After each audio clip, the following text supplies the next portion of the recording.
అయితే 3 డేస్ అక్కడ స్పెండ్ చేసినాక ఇండియాకి వచ్చిన తర్వాత అప్పుడే ఆ రోజు టీవీలో ఆర్టీసీ జనరల్ మేనేజరు టీవీలో మాట్లాడుతున్నాడు.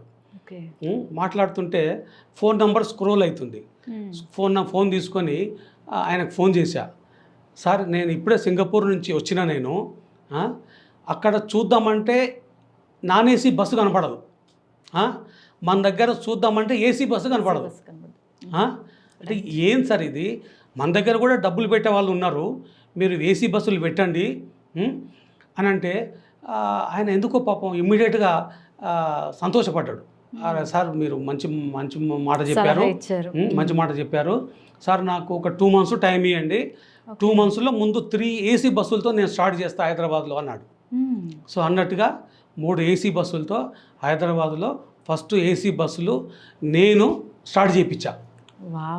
సో నాకు నేను ఎప్పుడు ఫ్రెండ్స్కు వాళ్ళ వీళ్ళకి తెలుసు, కానీ ఎవరికి మనం ఏం చెప్పుకున్నది లేదు.